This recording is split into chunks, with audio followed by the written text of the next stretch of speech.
Good afternoon, everybody. It is April 11th, Monday afternoon, and this is certainly one of the more exciting weather patterns that we've ever seen here in this country.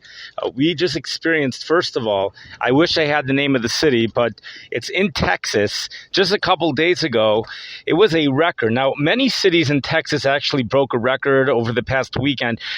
This particular city, and maybe later today I'll be able to remember the name or figure out the name, because the biggest Pella, the strangest thing is that you don't really hear about it on the media. No one's really talking about it. It happened to have been mentioned in a certain article.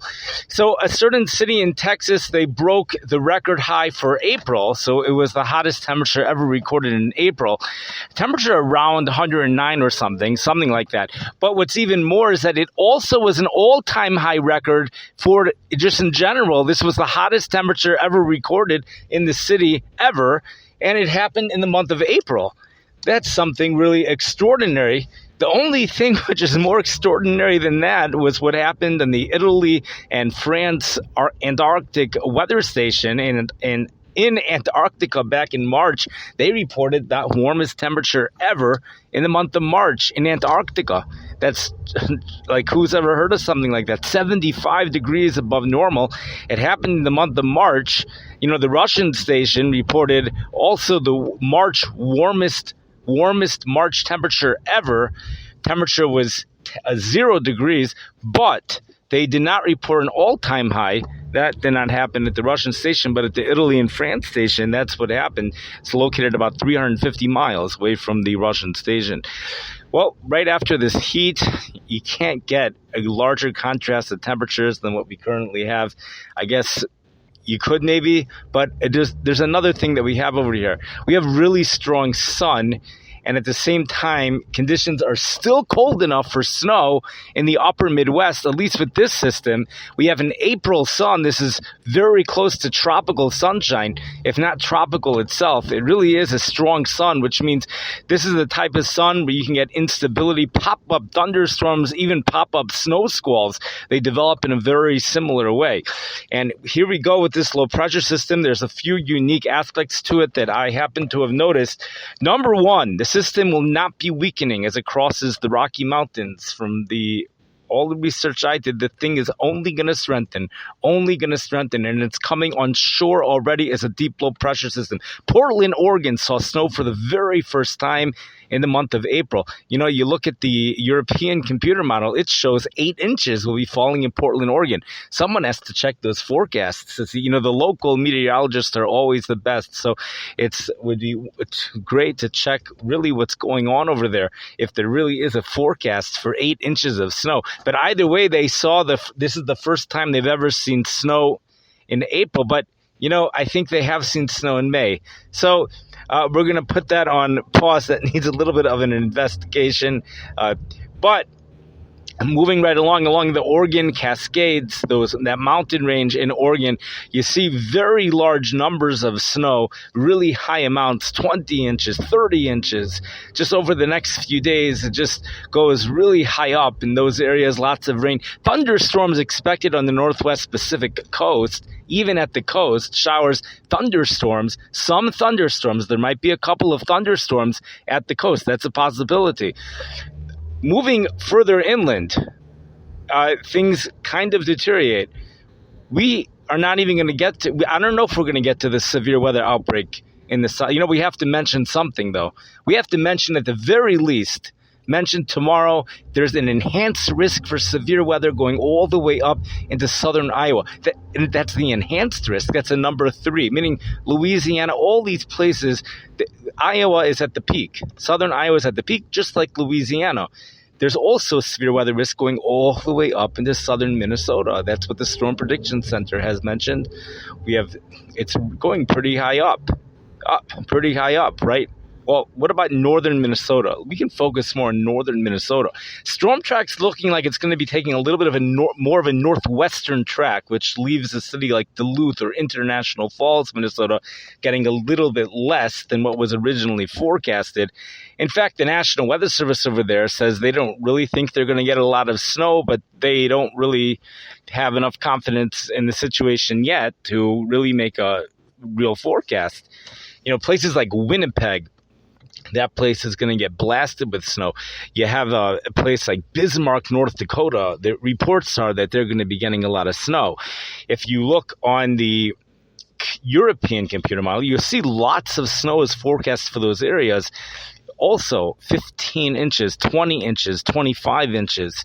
Some areas getting 12 to 24 inches, 18 to 24 inches, up to 30 inches in some locations. AccuWeather max of 40 inches. This is coming with really strong winds. The criteria for a blizzard, it's not just going to reach the criteria for a blizzard. It's forecasted to go well beyond that. Well, if this storm materializes to its full potential, we're talking about 50 mile per hour wind gusts, which is well past the 35 mile per hour wind gusts you need for a blizzard criteria, about 3 or 4 hours worth of 35 mile per hour wind gusts, reducing visibility to under a quarter mile. Another unique thing about this storm is the fact it's going to be a wet snow. This is not the typical situation that occurs in those areas back in January and February where you have a dry, powdery snow. Nonetheless, despite the wet snow, despite snow-to-water ratios 10 to 1, maybe even less, nonetheless, snowfall is expected to accumulate around 2 inches an hour. But here's the real thing, is that because it's a wet snow, it's going to stick and it's going to freeze. This puts a danger, power outage risk for trees. Trees could fall, various dangers because of the wetness of the snow, the stickiness of the snow. This is a low pressure system, which it seems like the National Weather Service, the Washington Post has strongly indicated, it seems like they are choosing to focus on the GFS model and not the European computer model. The GFS model has a powerhouse storm which moves into Minnesota and it just stays there. That's another thing about this storm. It's not just a heavy snow, it's also a really slow-moving system. It eventually falls apart later on Thursday, just like all these slow-moving systems that I've seen around here. They all fall apart. But until we get to that point, it's going to be a really intense thing. Talking about barometric pressure, 29, very close to 29.1, maybe even 29.0, and it's solidly over Minnesota. That means the heaviest snow might stay out of Minnesota because the heaviest snow tends to occur, I think, about 120 miles north of the storm track, perhaps sometimes even more. And over here, we're really dealing with some borderline temperatures. And I didn't even notice any snow for the Black Hills in South Dakota. But I'm curious to know what's going to happen with that. Because last time around, there was snow over parts of Minnesota, then nothing occurred, according to storm reports as of early the morning. But the snow was still falling at that point.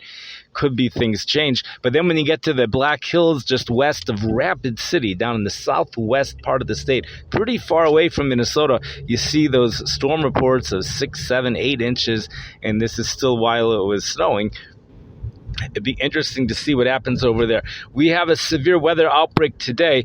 Now, the severe weather outbreak today is, there's another storm system which is developing down south. It's a weaker low pressure system with a slow-moving, weak cold front that is further weakening. But nonetheless, there's something called the dry line.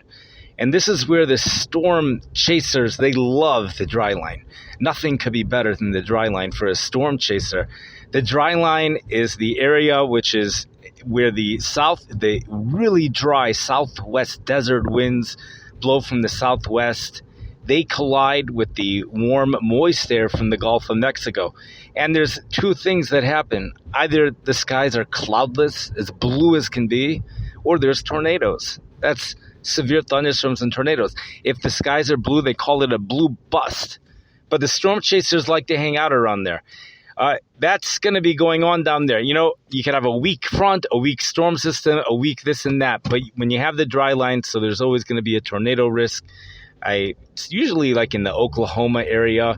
I think maybe this time it's going to be also in the western Kansas, perhaps western Nebraska. These are things, if a person really is going there, certainly looking to see exactly where it is. Tomorrow, it's a much more significant severe weather outbreak. It's associated with the powerhouse storm developing up north, the northern plains, central plains, northern plains. This is called the Colorado Low. Now, what's very interesting, it used to be that a Colorado Low was a distinct system. Maybe it developed in Colorado. But we had many different types of storm systems. There was an Alberta Clipper. That was a low-pressure system that developed in Alberta. Meteorologists used to think that the low-pressure system in Alberta was its own entity. Somehow, storm systems developed over Alberta. But at this point, the Colorado Low and the Alberta Clipper are considered almost like the same type of system. They both develop almost in the same way. There's Pacific low-pressure system that kind of weakens as it passes the Colorado Rockies, then redevelops over Colorado. If this is a Colorado Low, according to those National Weather Services, calling it a Colorado Low, which is Environmental Canada, by the way, up in Canada, according to the National Weather Service definition of a Colorado Low, it doesn't seem like it necessarily has to fall apart and then redevelop over Colorado. It just has to come out of Colorado. But according to the Meteorological Society, they have a different definition. They have the low pressure system develops a very distinct form in Colorado, kind of like maybe it is connected to the Pacific or not, but it really develops and takes shape. You'd have to see their words exactly. Would be nice to see their actual words. But so according to them, I don't know what this would qualify as. But either way, there is a major difference between the Alberta Clipper and the Colorado Low.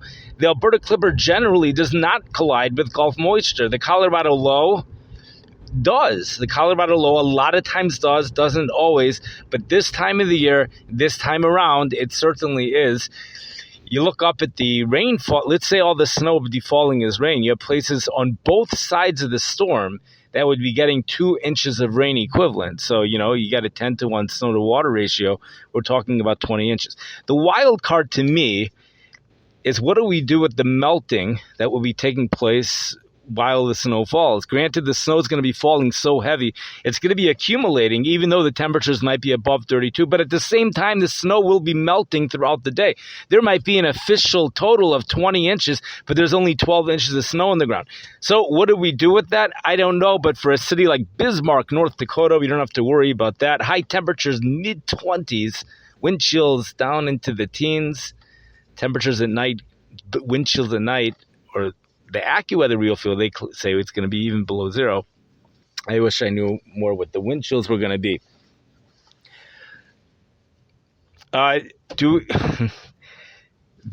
We have wildfire risks. The fire risks are up in the extreme level. We also have this storm is, it's reported that the European computer model takes this low pressure system into the Great Lakes area. At a certain point, the map shows 2 low pressure systems that develop, one over Minnesota, one over the Great Lakes, and then they kind of just combine, the two combine. Actually, that's the GFS model, to tell you the truth. At some point, the low pressure system, at least according to one of these models, is going to be going to the northeast. I think this storm will be falling apart before it does so. Anyways, I think some say that this might end up being a historical storm. The areas up there have not seen a blizzard like this in decades, if this thing materializes. Nothing's ever a definite, especially with this thing. I like to say that definite means 80% chance. The National Weather Service considers 80% chance as an expected outcome. We have serious warmth that's moving into the Midwest, which we do not have time to speak about right now. But cities like Chicago will probably get hit with it on Wednesday. Other places getting hit with it already. We had places that were in the mid-80s yesterday, places that you would think should not be in the mid-80s, but they were in the mid-80s, such as Southwest Missouri. That was a last-minute thing. going into the mid 80, 85 degrees, and I think Branson, Missouri, or one of those places down there.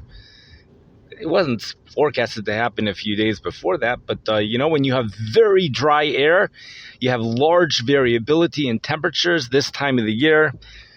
The sun is super efficient at heating things up, and behind the dry line, the relative humidity generally is 6%.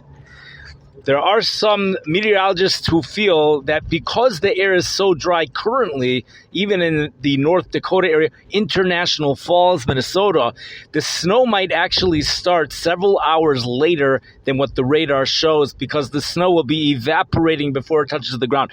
Evaporation of snow is not actually called evaporation, it's called sublimation. So you might have that. The snow, they might say the snow starts at 7 o'clock and it's not snowing. It's still not snowing. That doesn't mean it's not coming. It's just that it's really dry and the snow is sublimating. It's evaporating before it touches the ground.